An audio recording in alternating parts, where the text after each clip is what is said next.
नमस्कार दोस्तों, मेरा चैनल कथा भक्ति सागर में आप लोग का स्वागत है। आज हम जानेंगे कि गौ माता की सेवा करने से, रोटी खिलाने से क्या होता है, क्या फल मिलता है और गौ माता के किस अंग को छूने से मुक्ति मिलती है और गौ माता ने स्त्री को क्या सतयुग में ही क्या श्राप दिया था, इसकी आज हम कथा सुनेंगे। एक बार नारद मुनि जी शंकर भगवान के पास गए कैलाश पर्वत पर। भोले बाबा ने बहुत ही आदर से उनको बैठाया। तब भोले बाबा ने पूछा नारद मुनि से कि बताओ नारद जी, आप किस कारणवश मेरे पास आए हो? तो प्रभु, मुझे कुछ जानना है, नारद मुनि ने कहा। भगवान ने कहा कि पूछिए, क्या जानना है? तो मैंने देखा था कल धरती लोक पर कि गाय की कोई रोटी खिला रहा है, कोई सेवा कर रहा है और कोई गाय को परेशान भी कर रहा है, डंडा मार रहा है।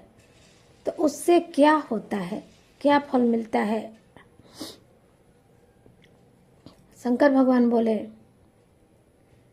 कि देखो, गौ तो माता है, सबकी माता है। गाय की सेवा करने से मरने के उपरांत स्वर्ग में वैकुंठ की प्राप्ति होती है, स्वर्ग की प्राप्ति होती है।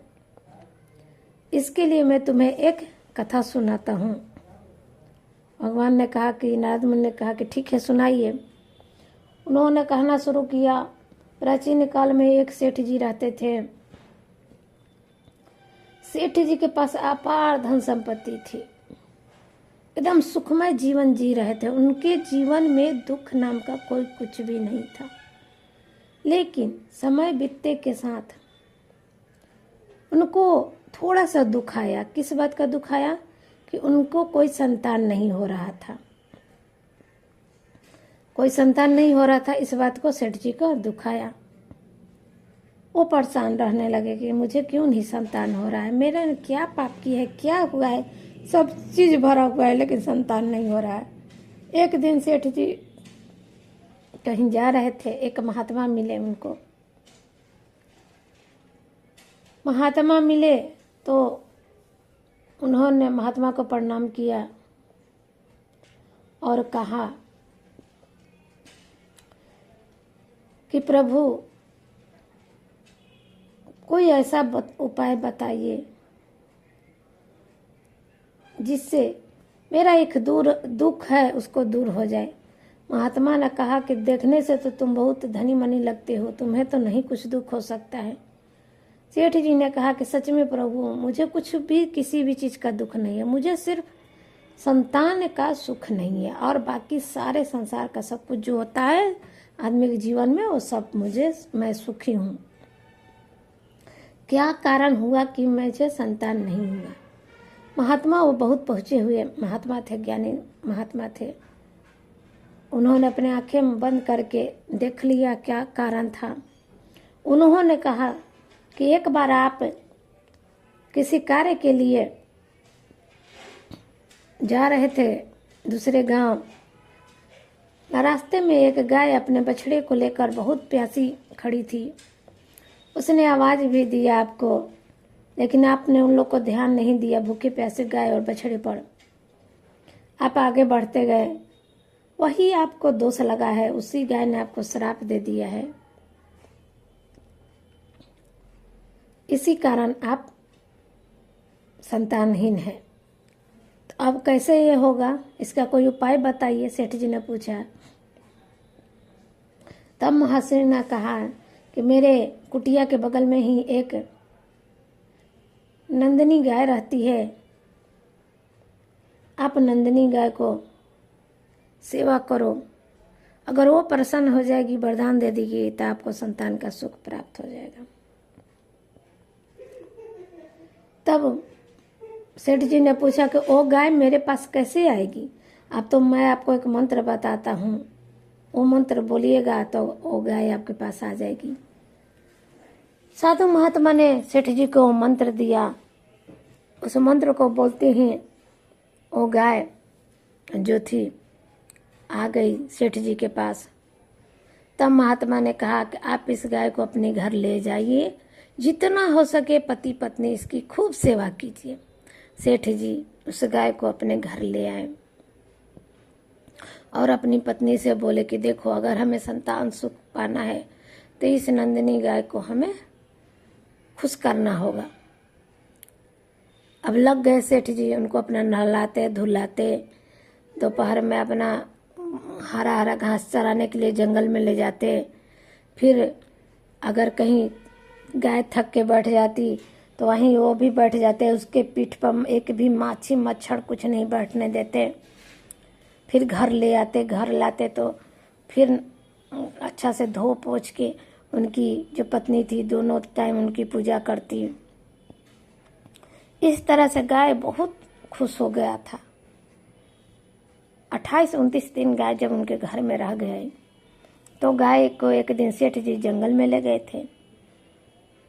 तो गाय चरते चरते एक जंगल जैसा था, झाड़ जैसा, उधर ही गाय चली गई और अचानक सेठ जी थोड़ा ध्यान नहीं दिए, अचानक चिल्लाने लगी, मुझे बचाओ बचाओ। जब सेठ जी दौड़ के गए तो देख रहे हैं कि एक बाघ जो है गाय की गर्दन को पकड़े हुए है। तब सेठ जी ने कहा कि ये बाघ, इस गौ माता को छोड़ दो, इसको मैंने रक्षा करने का प्रण किया है, इनकी सेवा करने का प्रण किया है, इसके बदले तुम मुझे ले लो लेकिन गौ माता को छोड़ दो। बाघ ने कहा, अरे मूर्ख मनुष्य, तू चला जा, तुझे पता नहीं है मेरे पीठ के ऊपर से ही, मेरे पीठ पर लात धर के सब भोले शंकर नंदी बैल पे चढ़ते हैं, मुझे कोई नहीं हरा सकता है, तू भी नहीं हरा सकता है, तू यहाँ से चला जा। लेकिन सेठ जी नहीं माने। सेठ जी ने कहा कि मैंने इस गाय की रक्षा का प्रण किया है, मैं इसे छोड़ के नहीं जाऊंगा, इसको तुम छोड़ दो, इसके बदले तुम मेरे पूरे शरीर के अंगों को खा लो। और ऐसा कह के घुटने के बल हाथ जोड़ के सेठ जी नीचे बैठ गए बाघ के सामने। तुरंत बाघ वहां से गायब हो गया और गाय माता सही सलामत खड़ी हो गई। जब सेठ जी कुछ देर के बाद आंख खोले तो बाघ वहां नहीं था, बाघ चल गया था। तब सेठ जी ने गौ माता से कहा कि बाघ कहाँ चला गया माँ? गौ माता ने कहा कि मैं, बाघ यहाँ नहीं था, मैं तुम्हारी परीक्षा ले रही थी कि अगर मेरे ऊपर मुसीबत आता है तो तुम भागते हो कि तुम मेरी रक्षा करती हो, लेकिन तुम्हारे इस कारण से मैं बहुत प्रसन्न हूँ, मैं बहुत खुश हूँ। और उसने, नंदिनी जो गाय थी, गाय ने कहा सेठ जी को कि मेरे दूध का रसपान दोनों पति पत्नी करो, फिर तुम्हें पुत्र की प्राप्ति हो जाएगी। फिर सेठ जी गाय को घर लाए और उससे उनको अच्छा से नहला धोला के फिर पूजा पाठ करके दूध निकाले और उसी दूध को रसपान किया। और कुछ समय के बाद सेठ जी के घर में एक लड़का और एक लड़की पैदा हुई और उनका वंश आगे बढ़ गया। तो गाय की सेवा करने से ही सेठ जी का वंश आगे बढ़ा था। तो कहते हैं कि गाय की सेवा करने से बहुत सारा फल मिलता है। उनको प्रतिदिन अगर आप एक रोटी खिलाते हैं तो मरण के उपरांत आपको स्वर्ग की प्राप्ति होगी। बैतरणी पार करने के बराबर हो जाता है। अगर आप गाय के पूंछ के पीछे के साइड को छूते हैं तो उससे आपका बैतरणी मरने के उपरांत आप पार कर लेते हैं। कभी भी देखिएगा एकादशी व्रत में होता है तो आदमी, जब एकादशी को हम लोग बैठाना बोलते हैं कि बैठा दिया, एकादशी हम नहीं करेंगे, तो उसमें लोग गाय बाछी को छूता है। तो बाछी के आदमी पूंछ को ही छूता है, पूंछ पकड़ के ही आदमी बैतरणी पार करता है। तो गाय के पिछले हिस्से की पूंछ अगर आप पकड़ छूते हैं तो उससे आपका जीवन सफल है। तो भोले शंकर ने कहा कि अब आपको तो क्वेश्चन का, आपके सवाल का उत्तर मिल गया होगा। और जो लोग गाय को पराजित करते हैं, तंग करते हैं, डंडा मारते हैं, उनका स्वर्ग भी बेकार हो जाता है, वो नरक लोक में जाते हैं मरने के उपरांत। इसलिए गाय माता को कभी भी तंग नहीं करना चाहिए। जितना हो सके आप गाय माता को सेवा कीजिए। तब नारद मुनि ने कहा कि ये तो हो गया भगवान, तो गाय माता ने किस कारण उनको श्राप दिया था? औरत लोग को क्यों श्राप दिया था? तो भोले बाबा ने कहा कि इसकी भी एक कहानी है, मैं आपको बताता हूँ। एक गांव में एक भिखू नाम का ग्वाला था, गरीब था। एक वो अपने पास एक गाय रखा था। गाय को दूध के अपना बेचता था, और जब गाय दूध देना बंद हो गया, बिसुक जाती है गाय, तो वो गाय को एकदम बेकार छोड़ दिया, डंडा मार के घर से भगा दिया। जब भी गाय उसके घर के दरवाजे पर आती, वो मार के डंडा से गाय को भगा देता। गाय बहुत दुखी हो गई, दुखी होकर जंगल में चली गई। जंगल में दिन भर घास चरती और शाम को एक पेड़ के नीचे छाया में बैठ के अपना रात गुजार लेती। ऐसे ही दिन बीत रहा था। गाय को फिर बच्चा होने वाला था। गाय बहुत कठिनाई से वो दिन उसका बीत रहा था, क्योंकि उसके देखभाल करने वाला कोई नहीं था। अंत समय में उसने बहुत कष्ट से, पीड़ा से अपने बच्चे को जन्म दिया। लेकिन जन्म देने के बाद भी वो डर रही थी कि कहीं मेरे बच्चे को कोई जंगली जानवर न खा जाए, ले जाए। वो बहुत प्रयास करती थी कि अपने बच्चे को अपने पीठ पर बैठा ले और उसकी रक्षा करे, लेकिन वह सफल नहीं हो पाती थी। और उसको ये भी नहीं पता था गाय को कि गाय का जो बच्चा है वो तुरंत खड़ा होकर चलने फिरने लगता है सब। उसी रास्ते से, जंगल के रास्ते से एक किसान की पत्नी जा रही थी। वो बहुत लालची थी। उसने देखा कि अरे जंगल में गाय और बछड़ा भी है और आसपास कोई नहीं है। वो सोचने लगी कि मैं इस गाय बछड़े को अपने घर ले जा रही हूँ और इससे दूध निकाल के मैं अपना गुजारा करूंगी, पैसा कमाऊंगी।